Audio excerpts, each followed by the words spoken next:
स्वागत है आपका हमारे इस वीडियो में। चैनल को सब्सक्राइब कर लें, बेल का आइकन दबा लें और ऑल पर सेलेक्ट कर दें। जैसे ही आप लोगों को नया वीडियो अपलोड होगा तुरंत आपको नोटिफिकेशन मिलेगा और आप हमारा वीडियो देख सकेंगे। आज का वीडियो में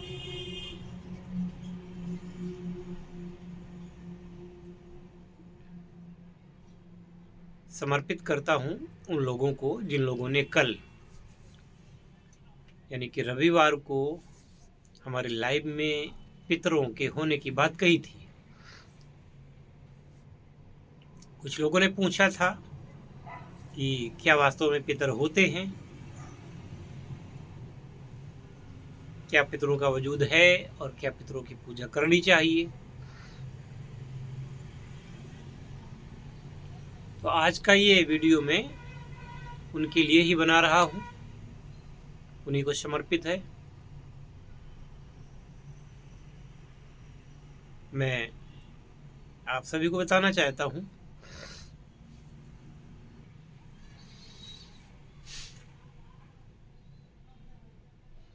संसार में जितने भी संप्रदाय हैं किसी न किसी रूप में एक ऐसी दुनिया को मानते हैं जो इस मृत्युलोक से परे है। अर्थात ये मान्यता है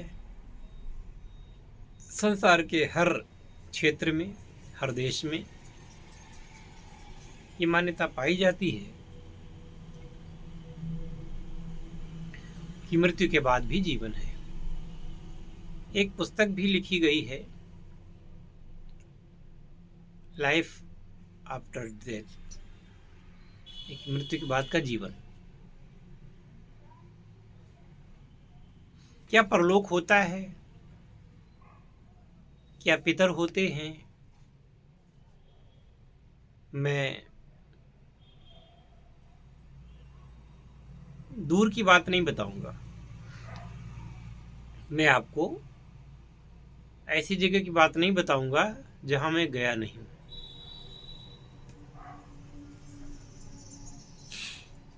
या किसी वीडियो में देखा हो, या किसी पुस्तक में पढ़ा हो, या किसी चैनल पर देखा हो, या अखबार में पढ़ा हो, ऐसा नहीं है।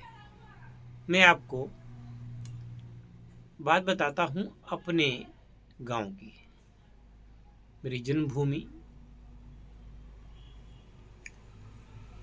तो मेरी जन्मभूमि जो है उसमें गांव से ही कुछ लोगों ने निकल करके 8-10 घर बना रखे हैं 500 मीटर की दूरी पर। तो उसे पूर्वा कहते हम लोग, बाद में उसका नाम बलरामपुर रख लिया गया, लेकिन राजस्व गांव वो नहीं है, वो हमारे गांव में ही लगता है। वहां पर एक कुशवाहा परिवार में एक वृद्धा थी। अब आप ऐसे समझ लें कि जब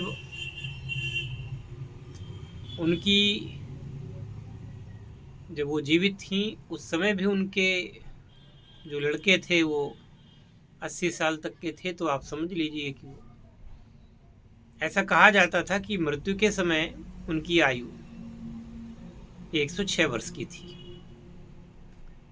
तो लगभग 101 वर्ष की उनकी उम्र रही होगी तब एक रात उनका देहावसान हो जाता है, एक रात उनकी मृत्यु हो जाती है। बड़ी ही दुबली पतली एकदम, ज़्यादा उम्र होगी तो कृशकाय शरीर हो ही जाता है। अब उनकी कद और काठी ऐसी नहीं थी, छोटी सी थी। तो एक दिन उनकी मृत्यु हो गई और मृत्यु होने के बाद में उनको बांधा जा रहा था, अंतिम क्रिया के लिए उनको ले जाने के लिए बांधा जा रहा था। और उस समय वो जब उनको बांधा जा रहा था उनके शरीर में हलचल हुई और वो जीवित हो गई। तो घर वालों ने कहा कि आप तो मर गई थी। उन्होंने कहा हाँ। उन्होंने बताया कि उनको दो लोग ले गए थे। फिर उन्होंने यमदेव की सभा देखी, धर्मराज की। उन्होंने बताया कि जब मेरा नंबर आया पेशी का, तो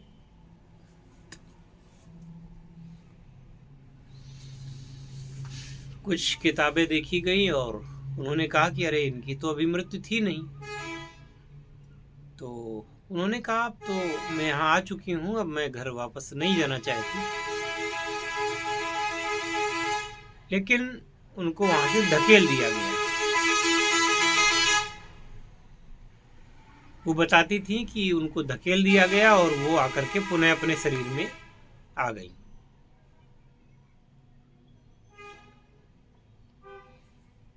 फिर वो 5 साल तक जीवित रहीं। इसके बाद 106 वर्ष की अवस्था में उनका देहावसान हो गया। ये मेरे गांव की ही घटना है।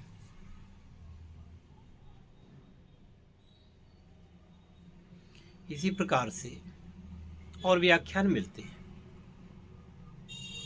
हमारे आपके सबके मन में एक भावना रहती है कि मृत्युपरांत हमको स्वर्गलोक मिले। और आपको बता दें कि स्वर्ग जाने की इच्छा हर व्यक्ति में होती है, हर व्यक्ति में। नर्क कोई नहीं जाना चाहता। लेकिन ताज्जुब की बात यह है कि स्वर्ग जाने वाले काम नहीं करते। काम लोग कर रहे हैं नर्क जाने वाले।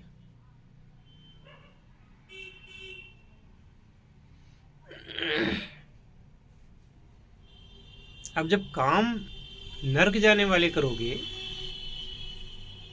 तो स्वर्ग कैसे मिलेगा? मैं समझता हूँ शायद 1000 में एक आदमी ऐसा होता होगा जो मोक्ष की बात करता हो या मोक्ष चाहता हो।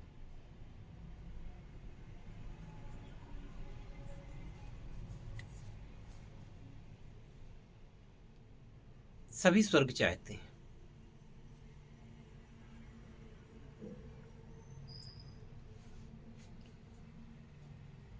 तो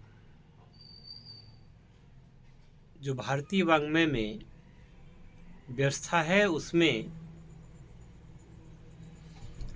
देववर्ग है, यक्षवर्ग है, किन्नर वर्ग है।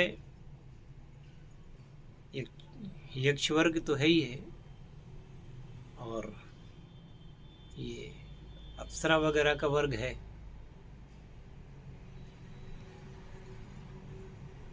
इसके बाद में नाग वर्ग है,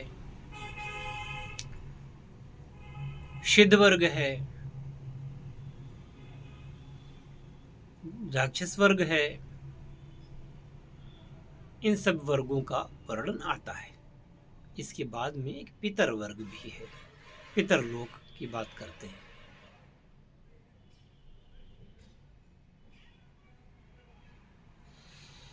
तो पितर वर्ग ऐसा माना जाता है कि आपके जो पूर्वज हैं वो पितर लोक को जाते हैं।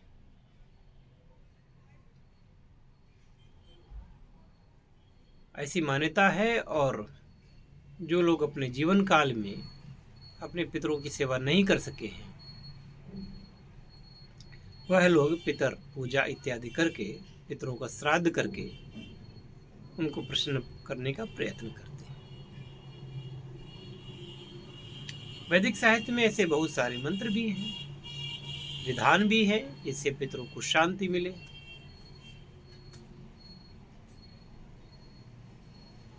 तो मेरा ऐसा मानना है, आप जानते हैं कि पितरों का एक कर्ज होता है, एक देव कर्ज होता है एक पितर ऋण होता है। तो पितर ऋण क्या है? पितर ऋण ये माना जाता है कि वंशज ही अपने पूर्वज को पानी देता है, भले ही वो जीवन काल में दिया हो या न दिया हो।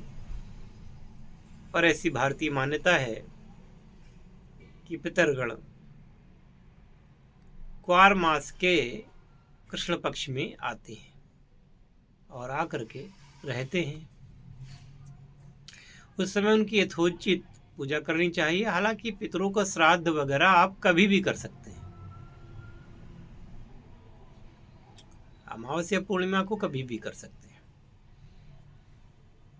तो श्राद्ध करना चाहिए, इससे पितर खुश होते हैं। पितर वर्ग को जो है देव वर्ग के समकक्ष ही माना जाता है।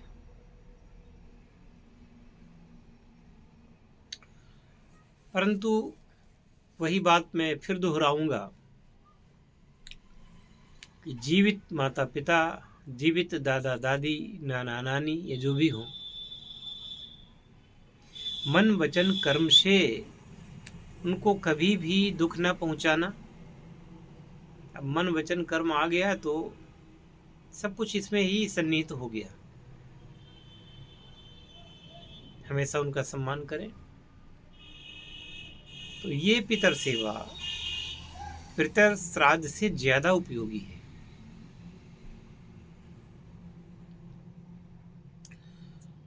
पितर श्राद्ध करते हैं तो उसमें किसी ब्राह्मण को,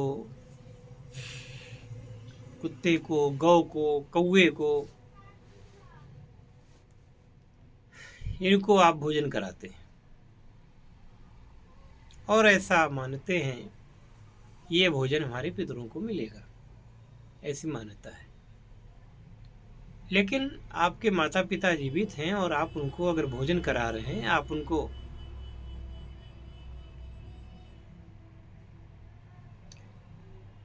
उनके साथ अच्छा व्यवहार कर रहे हैं, वो सौभाग्यशाली पुत्र हैं जो अपने माता पिता का सम्मान करते हैं। तो ये उस श्राद्ध से कहीं श्रेयस्कर है। और पितर का अर्थ केवल पिता ही नहीं होता, आपका बड़ा भाई भी होता है, बल्कि आपके छोटे भाई भी होते हैं, आपके वंशज भी होते हैं। क्योंकि बहुत सारे ऐसे होते हैं जो कि जीवन काल अपना नहीं पूरा कर पाते। कुछ तो संतानें गर्भ में ही खत्म हो जाती हैं, वो भी पितर लोग ही उनको माना जाता है, उनको पितर ही माना जाता है। और आपको बता दें कि आजकल संसार में जो भ्रूण हत्या चल रही है, पेट में ही बच्चों को जो मारा जा रहा है, ये भ्रूण हत्या अक्षम्य अपराध है। संसार में सबसे ज्यादा बड़ी ब्रह्म हत्या कही गई है। ब्रह्म हत्या से बड़ी कोई हत्या नहीं है। ब्रह्म कौन है? जो माँ के उदर में बैठा है, जिसे संसार की माया ने नहीं घेरा है, जो शुद्ध और बिल्कुल पवित्र आत्मा है, उसकी हत्या अगर कोई करता है तो यह है ब्रह्म हत्या, क्योंकि वो ब्रह्म में निरत होता है। तो ब्रह्म हत्या ही है ये।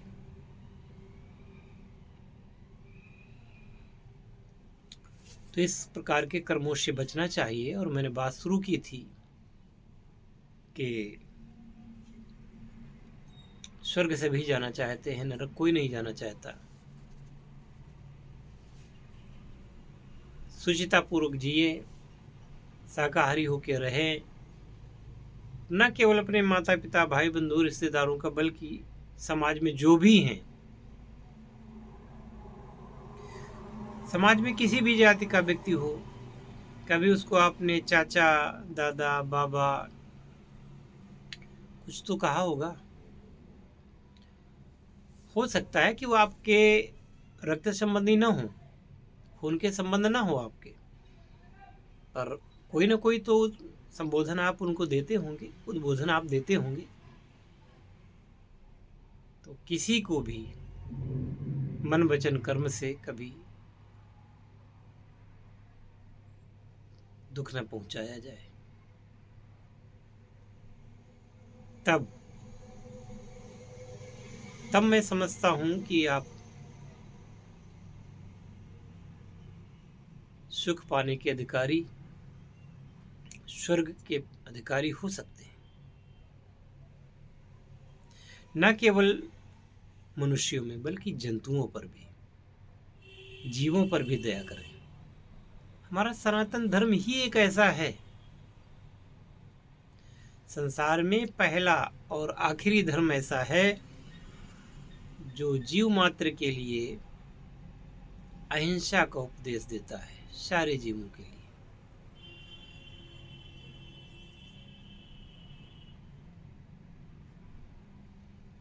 किसी भी तरीके से किसी जीव को कष्ट न देना, मारना नहीं। वो गौतम बुद्ध वाली अहिंसा वो फेक है, और उसको अपनाने वाले लोग दुर्दांत आज भी हैं। इस सनातन धर्म की जो अहिंसा है सर्वोत्तम है।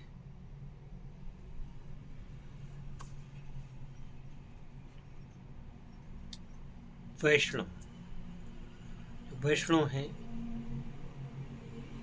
उनकी अहिंसा ही अहिंसा है, और यहाँ केवल आतताई का वध करने का आदेश धर्म देता है। देश की रक्षा के लिए जो सैनिक प्राण गंवाता है या प्राण लेता है, पुलिस किसी अपराधी को दंड देने के लिए इनकाउंटर करती है, ये या कोई समाज का ही व्यक्ति किसी आतताई को मार देता है, धर्म केवल, कानून भी केवल इनको ही मान्यता देता है। इनको ही, ऐसा काम करते हुए भी व्यक्ति पाप का भागी नहीं होता और अहिंसा उसकी नहीं खत्म होती।